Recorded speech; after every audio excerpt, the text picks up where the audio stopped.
الحمد للہ وکفیٰ وسلام علی عبادہ الذین اصطفیٰ اما بعد فاعوذ باللہ من الشیطان الرجیم بسم اللہ الرحمن الرحیم واتقوا اللہ واعلموا انکم الیہ تحشرون۔ قرآن کریم کا ایک حصہ تلاوت کیا ہے۔ دعا ہے کہ اللہ تبارک و تعالی اس کا صحیح مفہوم بیان کرنے کی اور ہم سب کو اس پر عمل کرنے کی توفیق نصیب فرما دے۔ رمضان المبارک کا آخر عشرہ چل رہا ہے، جو پروردگار کے یہاں بڑا قیمتی عشرہ ہے،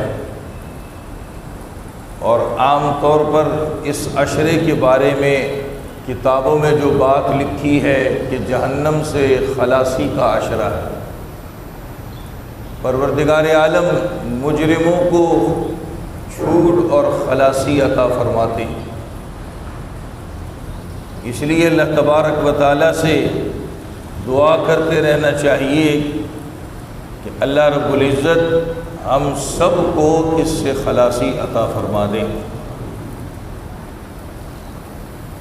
رمضان المبارک کا پورا مہینہ اس مہینے کے اندر کی جانے والی عبادات، اگر ان عبادتوں کو مختصر وقت میں جمع کیا جائے اور اس کی فضیلتیں دیکھی جائیں تو وہ رمضان کا آخر عشرہ ہے۔ نہایت مختصر وقت اور اللہ کی جانب سے اس کا ثواب بہت زیادہ ہے۔ رمضان المبارک کے مہینے میں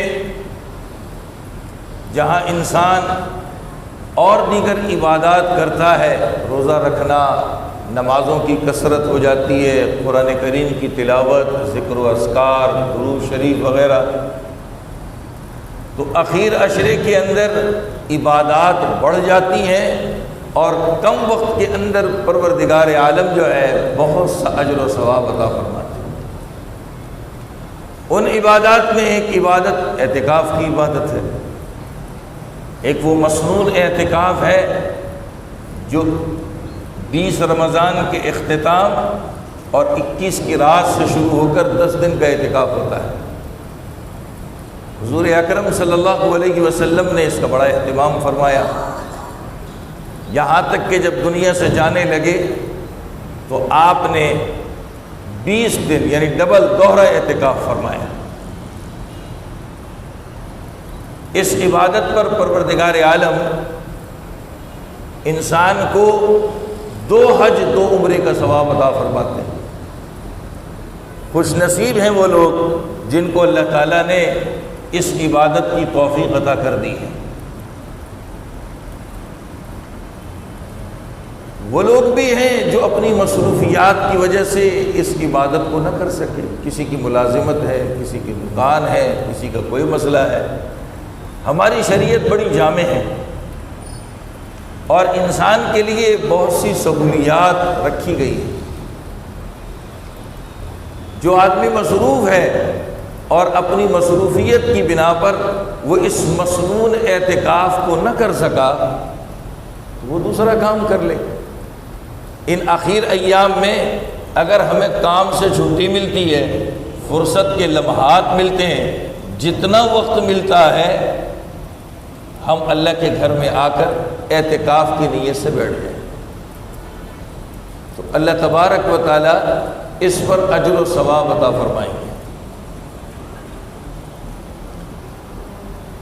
عبد الوہاب شعرانی رحمۃ اللہ علیہ نے کتاب لکھی ہے کشف الغمہ، شافعی مسلک کے بہت بڑے امام ہیں۔ کشف الغمہ میں عبد الوہاب شعرانی رحمۃ اللہ علیہ نے لکھا ہے رمضان المبارک کے مہینے میں جو آدمی مغرب سے لے کر عشاء تک افطاری کرتے ہیں، افطاری کرنے کے بعد نماز پڑھنے تو مسجد میں آتے ہیں، نماز پڑھ کر مغرب کی نماز پڑھ کر عشاء تک نماز مسجد کے اندر رہے، بس صرف اتنا کام کرنا ہے، کسی سے بات نہ کرے، جو اس کتاب میں لکھا ہے وہ بتا رہا ہوں، باقی جو ذکر کرتا ہے، جو عبادت کرتا ہے، اس کی مرضی ہے، اللہ تبارک و تعالیٰ اس پر اس کو جنت عطا فرمائیں گے۔ ایک سوا گھنٹے کی بات ہے، 1 گھنٹہ سوا گھنٹہ، موسم کے اعتبار سے فرق آتا رہتا ہے۔ اگر آدمی یہ کوشش کر لے تو اللہ تبارک و تعالیٰ ثواب سے محروم نہیں فرماتے۔ اب کوشش کرنا ہمارا کام ہے۔ اگر یہ سوچ لیا کہ جی وہ نہیں کر سکا، اب یہ کیسے کروں، تو پھر ہم پیچھے رہ جائیں گے، کبھی دنیا میں ترقی نہیں کر سکتے، آگے نہیں جا سکتے۔ اس عشرے میں پروردگار نے لیلۃ القدر کی رات رکھی ہے، جو بڑی مقدس رات ہے، کہ انسان اس میں عبادت کر لے جتنی اللہ تعالیٰ توفیق دے۔ میں ہر سال یہ بات کہتا ہوں، آج پھر کہتا ہوں، ہمارے یہاں جب رات کی عبادت کی بات آتی ہے، لوگ سمجھتے ہیں بس مغرب کے بعد سے جاگنا شروع کرو، فجر تک جاگنا ہی جاگنا ہے۔ یہ مطلب نہیں ہے اس کا۔ رسول کریم صلی اللہ علیہ وسلم بھی اس رات میں آرام فرماتے تھے، اور جب رات کے پہر اٹھتے تو پھر فرماتے تھے، کون ہے، اپنی بیویوں کے گھروں کی طرف اشارہ کر کے فرماتے، کون ہے جو ان گھر والی خواتین کو اٹھائے۔ ویسے آپ صلی اللہ علیہ وسلم تہجد پڑھا کرتے تھے، روزانہ رات کو اٹھا کرتے تھے، گھر والوں کو اٹھاتے نہیں تھے، لیکن رمضان المبارک کا مہینہ آتا تھا، اس میں اٹھانے کا اہتمام فرماتے تھے۔ یہ آپ کا معمول تھا۔ تو ہمارے یہاں لوگ سمجھتے ہیں پوری رات بس جاگنا ہے، اپنے اوپر مشقت کی صورت طاری کر دیتے ہیں، تو پھر فرض بھی گئی، نفل بھی گئی، ہر چیز چھوڑ دیتے ہیں۔ ایسا نہیں ہے، جتنی اللہ تعالیٰ سہولت دے، آپ کو 5 منٹ کی سہولت ہے، 5 منٹ عبادت کریں، 5 منٹ عبادت کریں۔ کیا معلوم وہ 5 منٹ جو ہے بہت کچھ دلوا سکتے ہیں۔ اصل تو عبادت کو اللہ کے لیے، اللہ کو راضی کرنے کے لیے کرنا ہے، وہ ایک لمحے میں بھی انسان کو حاصل ہو سکتا ہے۔ ہم نے جو سمجھا ہوا ہے کہ پوری رات جاگنا اور پوری رات یہ کرنا، ایسا شریعت میں کہیں نہیں ہے۔ آپ اپنی سہولت کے مطابق جاگیے اور عبادت کیجیے۔ قرآن میں اس رات کے متعلق فرمایا، خیر من 1000 شہر، 1000 مہینوں سے بہتر ہے۔ اور رسول کریم صلی اللہ علیہ وسلم نے امت سے فرمایا، اس کو تلاش کرو۔ 21، 23، 25، 27، 29 کی رات میں، 2 تو ہم سے گزر گئی ہے، 21 اور 23 کی، آج 25 کی ہے۔ یہ جو باقی 3 ہے، اس میں تلاش کیجیے، ہو سکتا ہے اللہ تبارک و تعالی ہمیں عطا فرما دے۔ لیکن چھپا کے رکھا ہے۔ اللہ کو پتہ تھا کہ آنے والی نسل جو ہے، یہ امت جو ہے، یہ شارٹ میں بہت کچھ کھیلنا چاہے گی، شارٹ میں، ہر کام شارٹ میں، کھانا پینا شارٹ میں نہیں مانگتے، بزنس شارٹ میں نہیں کرتے، لیکن اب اس کا بھی ذہن بنتا جا رہا ہے، اس لیے حلال چھوڑ کے حرام کی طرف ہم موو کر رہے ہیں، جا رہے ہیں، ہر چیز میں ہم شارٹ میں آ گئے، بہت سی چیزوں میں short short short short short short, تو چھپا کے رکھا اللہ نے۔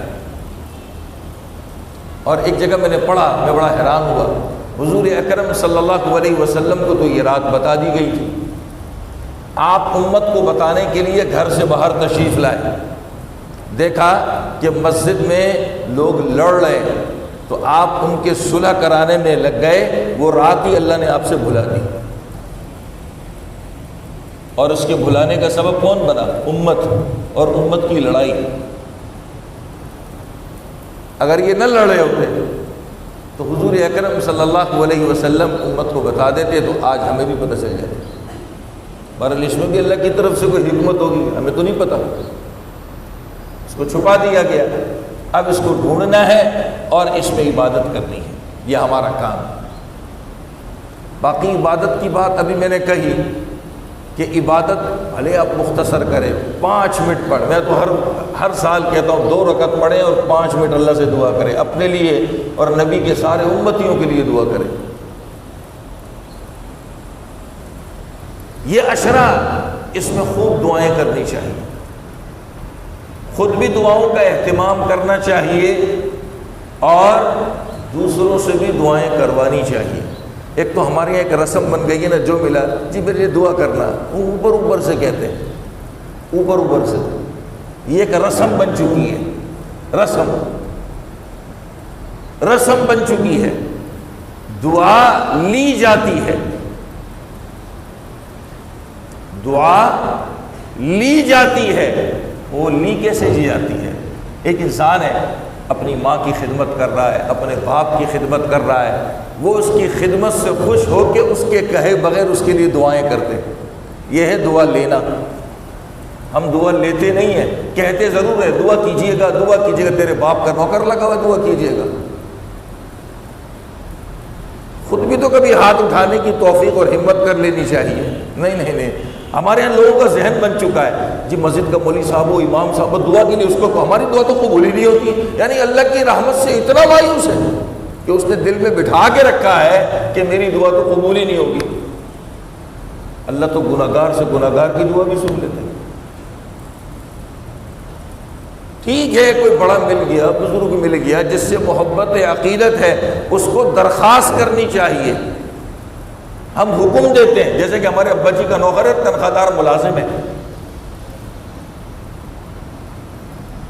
جیسے ہمارے ابا کا ملازم ہے، یہ اس کو درخواست کرنی چاہیے کہ دعاؤں میں یاد رکھیے گا۔ اب اس کو یاد رہا تو کرے گا، نہیں تو کم از کم اس کے ذمہ گناہ تو نہیں ہوگا۔ ویسے ہم ساری چیزوں میں بڑے چیتے بنتے ہیں، مگر یہ چیزیں ہم کو نہیں آتی، چھوٹی چھوٹی چیزیں، چھوٹی چھوٹی چیزیں۔ بہرحال عرض یہ کر رہا تھا، اس عشرے میں خوب دعائیں کرنی چاہیے، اور جتنی دعا ہو سکتی ہے اللہ سے کیجیے، اپنے من کی مانگیے۔ اللہ ہر زبان سمجھتے ہیں، اللہ تعالیٰ ہر زبان سمجھتے ہیں، اور اللہ تعالیٰ سب کو دینے پر قادر بھی۔ اللہ کے خزانے بڑے وسیع ہیں۔ اپنی سوچ کے مطابق مت مانگیے، اللہ کے من کے مطابق مانگیے، اللہ کی جیسے چاہت ہے اسے مانگیے۔ صحابہ کرام رضوان اللہ تعالی علیہم اجمعین خوب دعائیں کیا کرتے تھے، خوب دعائیں، اور خود دعائیں کرنے کے ساتھ ساتھ حضور اکرم صلی اللہ علیہ وسلم سے بھی دعائیں کروایا کرتے تھے۔ صحابہ کا حال یہ تھا کہ یہ دعا کرنا اور کرانا ایسا لگتا تھا ان کی گھٹی میں بیٹھ گیا ہے۔ جب جنگ اوطاس ہو گئی تو اس کے بعد حضور اکرم صلی اللہ علیہ وسلم کو ایک چھوٹا سا معرکہ اور پیش آیا، وہاں آپ خود نہیں گئے، ایک صحابی تھے ابو عامر رضی اللہ تعالی، ان کو لشکر کا امیر بنایا اور ان کو بھیجا۔ حضرت ابو موسیٰ اشعری رضی اللہ تعالیٰ عنہ فرماتے ہیں کہ اس لشکر کے اندر اللہ کے نبی نے مجھے بھی ان کے ساتھ بھیج دیا۔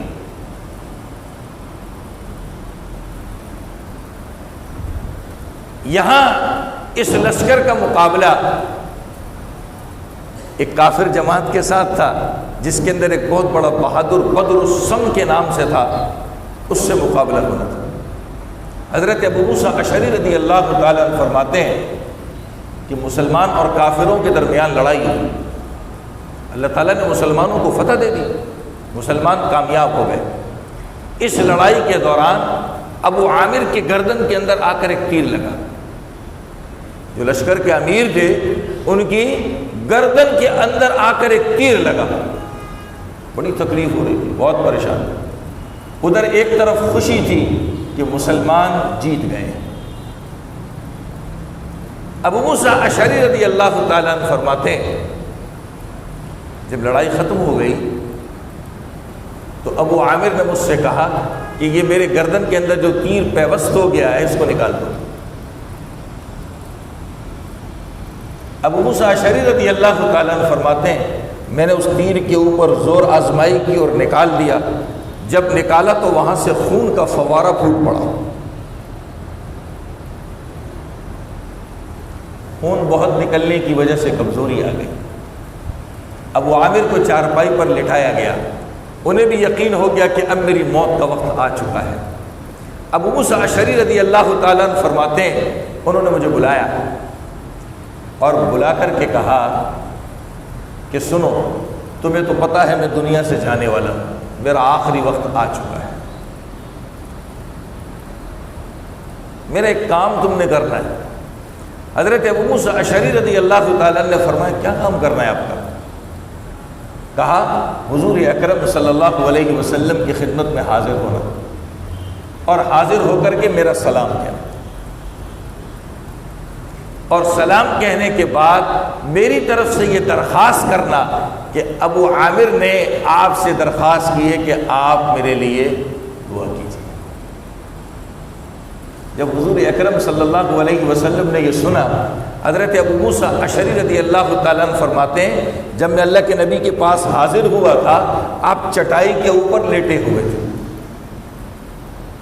آپ چٹائی کے اوپر لیٹے ہوئے تھے، اور اس لیٹنے کی وجہ سے آپ کے پہلو پر چٹائی کے نشان چھپ گئے تھے، چٹائی اس کے نشان آپ کے پہلو پر چھپ چکے تھے۔ حضور اکرم صلی اللہ علیہ وسلم نے ابو عامر کا جب یہ پیغام سنا تو کہا لوٹے میں پانی لے کے آؤ۔ پانی لایا گیا، آپ نے وضو کیا، اور وضو فرمانے کے بعد آپ نے ہاتھ اٹھا دیے دعا کے لیے۔ حضرت ابو موسیٰ اشعری رضی اللہ تعالیٰ عنہ فرماتے ہیں کہ ابو عامر صحابی کی درخواست پر آپ نے ایسی توجہ اور اہتمام سے دعا کی، پہلے وضو فرمایا، وضو فرمانے کے بعد آپ دعا کے لیے ہاتھ اٹھانا آپ نے شروع کیے، آپ نے اتنے اونچے ہاتھ اٹھائے کہ ہم آپ کے بغل کی سفیدی دیکھ سکتے تھے، ہم آپ کے بغل کی سفیدی، کیونکہ کبھی کبھی جو ہے قمیص کی جگہ آپ صلی اللہ علیہ وسلم چادر پہنا کرتے تو چادر میں بغل جو ہے نظر آ جاتی ہے۔ تو حضرت ابو موسیٰ اشعری رضی اللہ تعالیٰ عنہ نے فرمایا کہ آپ نے دعا میں اتنے ہاتھ بلند فرمائے کہ ہم آپ کے بغل کی سفیدی کو دیکھ سکتے تھے۔ آپ نے دعا کی اور عجیب دعا کی، میں یہ دعا پڑھ کے بڑا حیران ہوا۔ حضور اکرم صلی اللہ علیہ وسلم نے فرمایا دعا میں، اے اللہ، قیامت کے دن جب لوگ جمع ہوں گے، قیامت کے دن جب سارے لوگ جمع ہوں گے، اے اللہ تو ابو عامر کو اس میں سب سے اونچا کر دینا۔ کیا فرمایا؟ قیامت کے دن جب سارے لوگ جمع ہوں گے تو اے اللہ اس میں ابو عامر کو تو سب سے اونچا کر دینا۔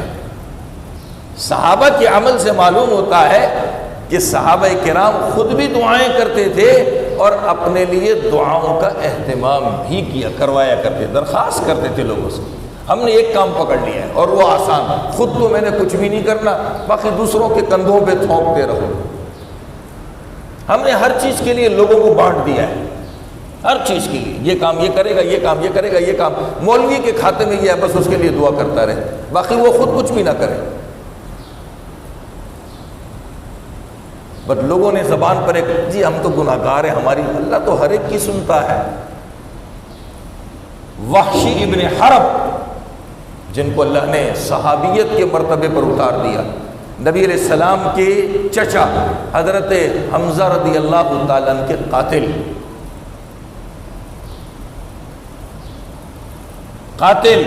اور اس قتل سے نبی علیہ السلام کو کتنا دکھ ہوا تھا، میں ایک چھوٹی سی مثال دیتا ہوں۔ حضرت وحشی بن حرب جب اسلام لے کر کے آئے تو مجلس میں آ کے بیٹھا کرتے تھے، ایک موقع پر نبی نے فرمایا کہ وحشی تم میرے پیٹھ کے پیچھے بیٹھا کرو، تمہیں دیکھتا ہوں تو اپنے چچا کی محبت دل میں جاگ جاتی ہے۔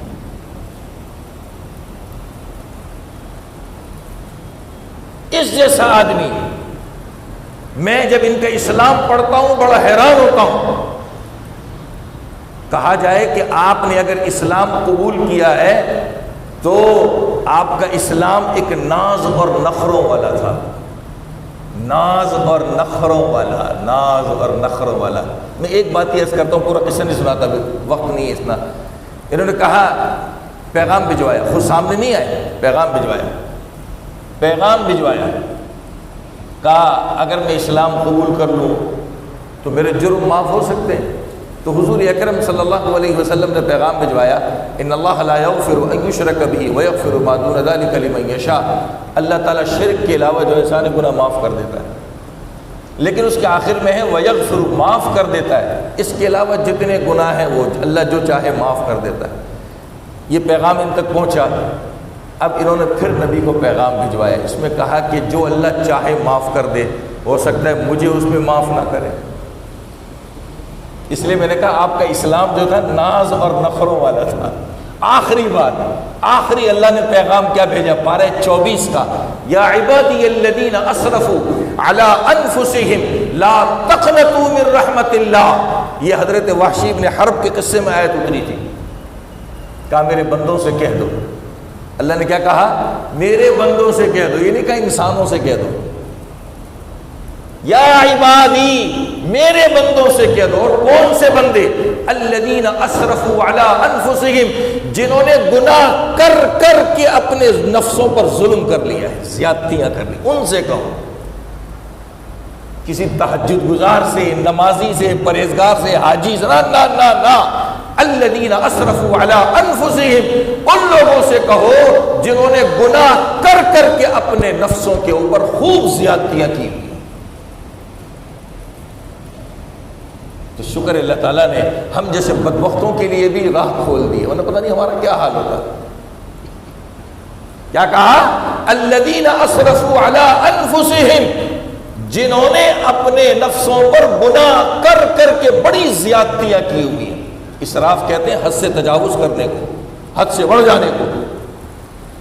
کیا کہا؟ لا تقنطوا من رحمت اللہ، اللہ کی رحمت سے مایوس نہ۔ آج میری زبان پہ یہ بات کیوں آتی ہے؟ اجی میں تو گناہ گار ہوں، پتہ نہیں میری دعا، یہ نا امیدی ہے، کفر ہے یہ۔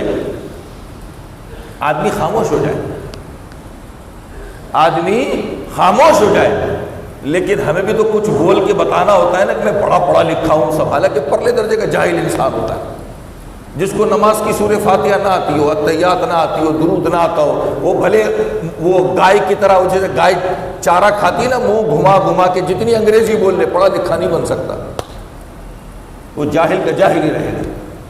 تو ہم بھی اپنی طرف سے کچھ شوشہ چھوڑنے کی کوشش کرتے ہیں تو بڑے بن جاتے ہیں، جی ہم تو گناہ گار، جی ہماری، یہ مایوسی ہے، کفر ہے۔ یہ الفاظ زبان سے نہیں کہنے چاہیے، انسان اس سے بچے، ایسا نہ ہو کہ اللہ تعالیٰ بالکل ہی معروم کر دے۔ خاموش رہنا اس میں نجات ہے۔ اور دوسری بات یہ ہے کہ میں اپنے گناہوں کا اظہار خود کر رہا ہوں لوگوں کے سامنے، اتنی جرت، یہ تو اللہ کے سامنے کرنا ہوتا، بندوں کے سامنے تھوڑی کرنا ہوتا ہے۔ اللہ چھپا رہا ہے، اپنی صفت ظاہر کر رہا ہے کہ میں ستار ہوں، تیرے عیوب پہ پردہ ڈال رہا ہوں، اور میں لگا پڑا ہوں جی میں تو ایسا، جی میں تو ایسا۔ یہ سمجھتے شاید اس میں میری بڑی عاجزی انکساری ہوگی، عاجزی انکساری نہیں ہے، تیری پرلے درجے کی بے وقوفی ظاہر ہو رہی ہے۔ خاموش رہو، خاموش، اس خاموشی میں نجات ہے۔ اگر اتنے اچھے ہو تو اپنے دل کے اندر کیوں نہیں سوچتے ہو میں چور ہوں، میں خائن ہوں، میں ڈاکو ہوں، میں لوگوں کے حق کھانے والا ہوں؟ اپنے دل میں کیوں نہیں سوچتے ہو؟ اور اس کو سدھارنے کی کوشش کیوں نہیں کرتے ہم لوگ؟ اتنا ہی اگر اپنے آپ کو بنانا ہے، دکھانا ہے، کرنا ہے تو یہ تو دل میں سوچنا چاہیے کہ میں ایسا چور ہوں، میں ایسا خائن ہوں، میں مزدوروں کی مزدوری کھانے والا ہوں، لوگوں کے حق کھانے والا ہوں، لوگوں کے ساتھ خیر، اس کو دل میں سوچیں، اس پر احساس ہو، اس پر اللہ سے معافی مانگے۔ یہ کیوں نہیں کرتے؟ لوگوں کو دکھانے کے لیے گردنیں گھما گھما کے کہہ رہے ہوئے تو بڑا گناہ گار ہوں۔ کون سا گناہ کی بتا تو صحیح ہمیں؟ شرابی ہے، کبابی ہے، زانی ہے، کیا چیز ہے؟ اب حالت خراب ہو جاتی ہے۔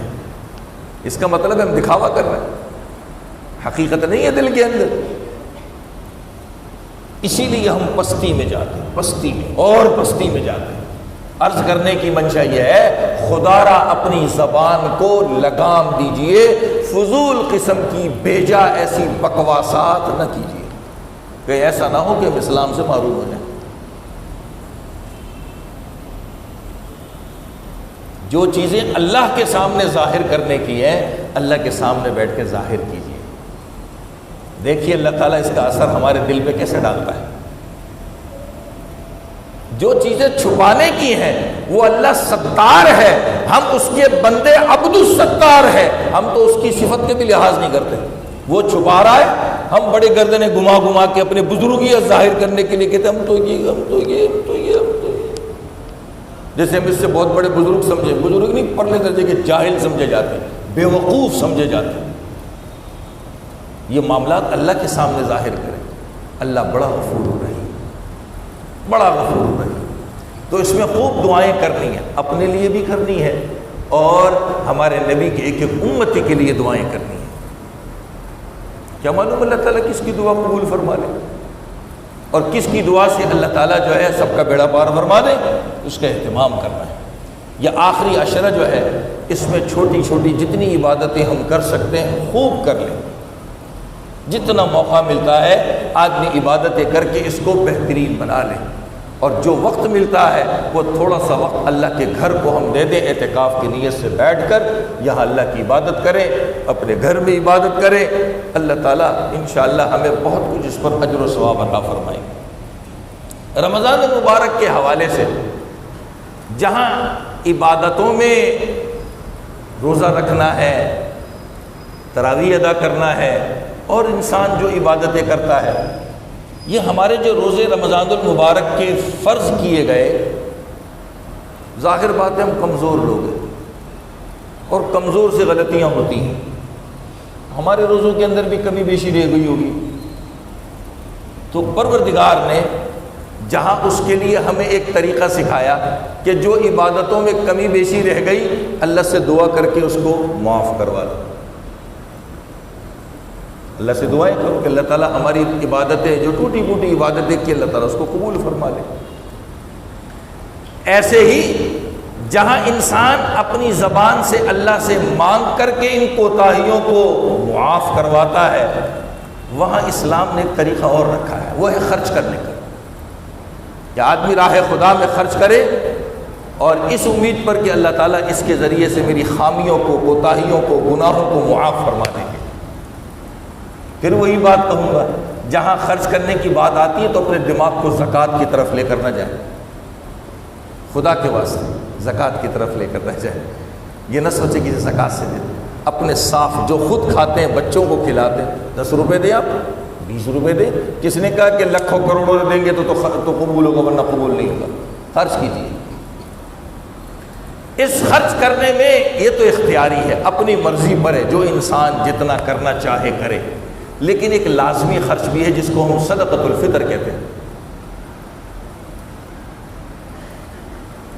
جس کو صدقۃ الفطر کہا جاتا ہے، جو عید کی نماز سے پہلے ادا کرنے کا ہوتا ہے۔ بہت سے خوش نصیب ایسے بھی ہوں گے جنہوں نے رمضان کی ابتدا میں ادا کر دیا ہوگا، بہت سے ایسے بھی ہوں گے جنہوں نے رمضان کے بیچ میں بھی ادا کر دیا۔ اصل میں اس میں بھی ہماری ذہنیت یہ ہے بس چاند نظر آئے گا تو اس کے بعد صدقۃ الفطر نکالنا، یہ غلطی ہے ہماری۔ جتنی زیادہ جلدی دیں گے اتنا زیادہ ثواب ملتا ہے، جتنے پہلے ادا کریں گے اتنا ثواب ملتا ہے۔ اصل میں شریعت جب ہم اپنی سوچ سے بنائیں گے تو کہانی خراب ہو جائے گی، اور شریعت نبی کی منشا پر رکھیں گے تو انشاءاللہ سارے مسئلے ہمارے لیے آسان ہو جائیں گے۔ تو ہماری سوچ کیا ہے؟ جی چاند نظر آئے گا تو دینا ہوگا، اس سے پہلے تو نہیں دے سکتے، ایسی بات نہیں۔ رمضان سے پہلے بھی دے سکتے ہیں، رمضان کے شروع میں بھی دے سکتے ہیں، رمضان کے درمیان میں بھی دے سکتے ہیں، مرضی ہے آپ کی۔ آخری وقت کیا ہے؟ نماز عید سے پہلے ادا کرنا۔ نہیں دے سکا، نماز عید پڑھ لی، بڑا گناہ ہے یہ، کتابوں میں لکھا ہے یہ آدمی توبہ استغفار کرے، یہ مجھ سے جرم ہوا ہے، دینا تو پڑے گا، وہ تو معاف نہیں ہے، لیکن دینے کے باوجود بھی توبہ استغفار کرے گا کہ مجھ سے گناہ ہوا ہے تاخیر کا۔ صدقۃ الفطر کیا ہے؟ شریعت نے گندم، جو، کھجور، کشمش ان 4 چیزوں میں سے کسی ایک کی قیمت کے ساتھ دینا ہے، وہ آپ کی مرضی ہے۔ شریعت نے آپ کو چھوٹ دی ہے، شریعت نے آپ کو اس میں چھوٹ دی ہے۔ اب اس کی اس سال کی قیمت کیا ہے؟ یہاں جس نے دیکھنا ہو نوٹس بورڈ کے اوپر پرچہ لگا ہوا ہے، اس پر اس کی قیمت لکھی ہوئی، لیکن اس میں جو صدقۃ الفطر لکھا ہے وہ ایک فرد کا ہے۔ کہیں نیچے زیادہ رقم پڑھ کے کوئی نہ سمجھے کہ شاید یہ پورے گھرانے کا ہے۔ ظاہر بات ہے کشمش کی قیمت ہمارے یہاں الگ ہے، کھجور کی قیمت الگ ہے، جاؤ کی قیمت الگ ہے، گندم کی قیمت الگ ہے۔ نیچے جب قیمتیں بڑھنا شروع ہو سمجھے شاید یہ پورے گھرانے کا صدقۃ الفطر ہے، ایسا نہیں ہے۔ اس پرچے میں ایک فرد کا صدقۃ الفطر لکھا ہوا ہے۔ اب جس کے گھر میں جتنے افراد ہیں اس کی گنتی کرے اور اس کی کھوپڑی کے حساب سے صدقۃ الفطر نکال، چاہے چھوٹا ہو یا بڑا ہو کوئی ہو۔ عام طور پہ بالغ اولاد بیوی کا سرپرستی دے دیتا ہے، اس لیے میں نے یہ مجموعی بات کہہ دی، ورنہ ہر بالغ کے اوپر اپنا لازم ہے، جیسے زکوٰۃ اپنی لازم ہے، صدقۃ الفطر اس کا اپنا لازم ہے۔ جس کی طرف سے دیتے ہیں اس کو بتانا چاہیے کہ میں نے آپ کا صدقہ ادا کر دیا، میں نے آپ کا صدقہ ادا کر دیا، اس کو اطلاع دے، چاہے وہ بیوی کیوں نہ ہو، اس کو بتانا چاہیے۔ بہرحال ایک عبادت یہ صدقۃ الفطر کی ہے۔ ایک جگہ میں نے پڑھا انسان جب صدقۃ الفطر ادا کرتا ہے، اس کے ادا کرنے سے روزوں میں جو کمی بیشی رہ جاتی ہے اللہ تعالیٰ اس سے اس کو دور کر دیتے ہیں۔ اللہ نے قدم قدم پہ ہمارے لیے کتنی سہولت رکھی ہے، روزوں میں جو کمی بیشی ہوتی ہے پروردگار اس صدقہ ادا کرنے سے اس کو دور فرما دیتے ہیں۔ اب اس کے بعد ہے چاند رات، اس کی قدر کرنا۔ جیسے ہم لیلۃ القدر ڈھونڈتے ہیں، اس میں عبادت کرتے ہیں، شارٹ کے چکر میں نا اسی شارٹ کی طرف آ رہا ہوں، ایسے ہی چاند رات کی رات ہے وہ بھی بڑی قیمتی ہے۔ حدیث میں آتا ہے جو اس رات میں عبادت کرتا ہے اللہ تعالیٰ اس کو اپنے عرش کے سائے کے نیچے جگہ عطا فرمائے۔ چاند رات، رمضان تو ختم ہو چکا ہوگا، مغرب میں شوال کا چاند نظر آ چکا ہوگا، جس رات کو ہم شاپنگ کرنے کے لیے پاگلوں کی طرف بھاگتے ہیں نا، وہ رات کی بات کر رہا ہوں، جس میں سوئیاں ڈھونڈتے ہیں، شیر خورما ڈھونڈتے ہیں، پتہ نہیں کیا کچھ ڈھونڈتے ہیں، اسی رات کی بات کر رہا ہوں۔ تھوڑی سی عبادت کر دی اللہ کی، اور اس میں کہتا ہوں اگر ایک انسان اسی کو اللہ سے مانگ لے، اے اللہ یہ رمضان تیرا مقدس مہینہ آیا تھا، میں اس کی قدر نہ کر سکا، جیسے عبادت کرنی تھی نہ کر سکا، یہ ٹوٹی پھوٹی جو عبادت کی اللہ اس کو قبول کر لے، آئندہ مجھے زندگی میں بار بار ملے تو میں اس میں خوب تیری عبادت کرنے والا ہوں، خوب راضی کرنے والا ہوں تیرے۔ تو رمضان میں جتنی دعائیں مانگی ہوں گی نا، اس میں اللہ انشاءاللہ سب قبول کر لیں گے۔ جتنی عبادتیں کی ہوں گی وہ ٹوٹی پھوٹی جو ہے اللہ تعالیٰ ان سب کو انشاءاللہ قبول کر لیں گے۔ اس رات کو بھی قیمتی بنانا ہے۔ اور اس کے بعد ہے عید۔ عید یہ 1 مہینے کی عبادت کے بعد پروردگار نے انسانوں کی مہمانی کی ہے۔ 1 مہینے تم میرے لیے بھوکے پیاسے رہے، آج میں تمہاری مہمانی کرتا ہوں۔ اسی لیے عید کے دن روزہ رکھنا حرام ہے، کوئی نہیں رکھ سکتا۔ عید کے دن روزہ رکھنا حرام ہے، وہ رکھے گا تو ہوگا ہی نہیں، رکھنا ہی گناہ ہے، منع ہے۔ یہ اللہ کی طرف سے مہمانی کا دن ہوتا ہے۔ اس دن میں بھی اللہ تبارک و تعالیٰ نے اس دن کی ابتدا میں بڑی برکتیں رکھی ہیں۔ جو بھی چاند رات کی بات ہوئی، اس کو حدیث میں لیلۃ الجائزہ کہتے ہیں، انعام کی رات۔ پورے مہینے بندوں نے جو کچھ کیا، اس رات میں اللہ تعالیٰ نے انعام دینا ہے۔ اس لیے میں نے کہا اس رات کو قیمتی بنائیں، اللہ سے انعام لینے والے بن جائیں۔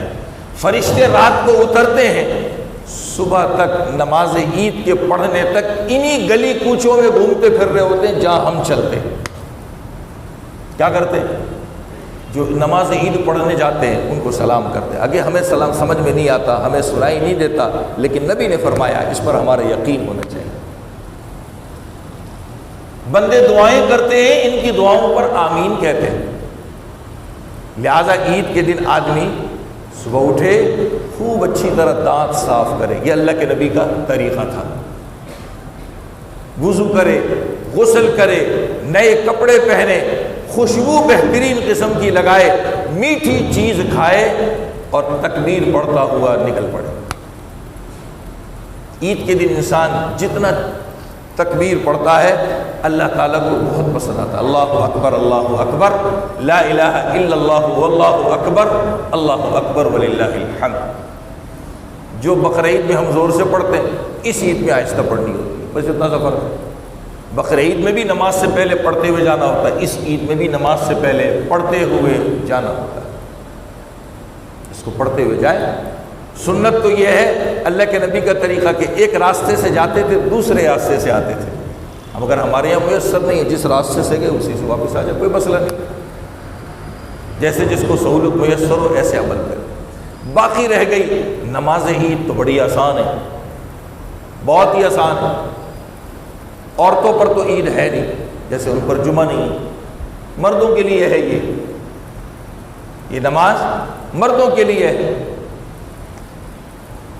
مختصر سی دل میں سوچنے کی بات ہے کہ نماز عید پڑھتا ہوں، پیچھے اس امام کے سارا بوجھ اس کے کندھے پہ ڈال دو، اپنی جان چھڑا دو. ہمارے یہاں لوگ لگے پڑے رہتے ہیں، ایسا لگتا ہے تسبیح پڑھ رہے ہیں. وہ کچھ دن پہلے یہاں بھی ظہر کی نماز میں کوئی صاحب آتے تھے، میں کبھی کبھی بڑا حیران ہوتا تھا. میری پہلی رکعت میں رکوع میں جانے تک پتہ نہیں زور زور سے وہ کیا پڑھ رہے ہوتے تو مجھے سمجھ میں نہیں آتا. یہ پتہ نہیں کون سی نیت ہے یا کیا ہے، خود اپنی نماز بھی خراب کرنا اڑوس پڑوس. یعنی میں مصلی پہ سن رہا ہوں تو جو اس بیچارے کے ساتھ کھڑا ہوتا ہوگا اس کا کیا حال ہوتا ہوگا. نیت زبان سے نہیں ہوتی ہے، نیت دل کے ارادے کا نام ہے. آپ نے اپنے دل میں سوچ لیا امام کے پیچھے نماز عید پڑھتا ہوں، بس اب زبان سے کیا کہنا ہے؟ اللہ اکبر، ختم ہوگی بات. پہلی رکعت جب پہلی تکبیر کی جاتی ہے تو جیسے ہم کانوں کے سامنے تک، ہمارے لوگ کانوں سے چپکاتے ہیں، حدیث میں ایسا نہیں ہے. اللہ کے نبی کانوں کے سامنے تک ہاتھ اٹھاتے تھے، یہ سنت عمل ہے. یہ کانوں سے چپکانا حدیث میں نہیں ہے، یہ غلط ہے. کانوں کے سامنے تک ہاتھ اٹھانا یہ سنت عمل ہے. ہم بہت سی غلطی کرتے ہیں اس کے اندر، بہت سی. اور الحمدللہ میں نے پہلے یہ بتایا بھی، انشاءاللہ عید کے بعد ارادہ ہے نماز کی طرف مختصر بات کرنے کا کہ نبی کس طرح نماز پڑھتے تھے، انشاءاللہ بتائیں گے عید کے بعد. کانوں کے سامنے یوں ہاتھ اٹھاتے ہیں، یوں کان سے چپکاتے نہیں ہیں، کان کے سامنے ہاتھ لا کے اللہ اکبر کہہ کے باندھ دیں. ہاتھ باندھ دیں، ثنا پڑے، بس اس کے بعد آپ کا کوئی کام نہیں ہے، باقی امام کا کام ہے. پھر 3 تکبیر زوائد ہوتی ہیں، 2 میں ہاتھ سیدھے چھوڑنے، تیسرے میں ناف کے نیچے باندھ دینے. آپ نے باقی نماز وہی ہے جو عام نمازوں میں پڑھتے ہیں. دوسری رکعت میں جو ہے رکوع میں جانے سے پہلے اور سورت کے ختم ہونے کے بعد پھر 3 تکبیر زوائد ہوتی ہیں. 3 میں آپ ہاتھوں کو کانوں کے سامنے تک لائیں اور سیدھے چھوڑ دیں. چوتھی تکبیر میں امام کے ساتھ رکوع میں چلے جائیں. باقی نماز وہی ہے. نماز کے بعد خطبہ ہوتا ہے تو ہمیں تو ہمارے اوپر چونکہ نیند کا خمار چھایا ہوا ہوتا ہے، دوسرا سلام بھی مکمل نہیں پھر کے بھاگ جاتے ہیں. غلط، ایسا نہیں کرنا چاہیے. خطبہ سننا چاہیے اور اس کے بعد جانا چاہیے. یاد رکھیے اس میں دعا کی جاتی ہے، اس دعا پر فرشتے آمین کہتے ہیں اور ہم اس سے بھاگ جاتے ہیں، ہم اس سے بھاگ جاتے ہیں. تو یہ ناکامی ہماری ہے، کسی اور کی نہیں ہے. اس لیے اس چیز کا خیال کرنا ہے. نماز عید اس طرح ادا کی جاتی ہے. یہ اس کا مختصر طریقہ تھا جو عرض کر دیا. انشاءاللہ یہاں نماز عید ادا کی جائے گی 6 بجے انشاءاللہ نماز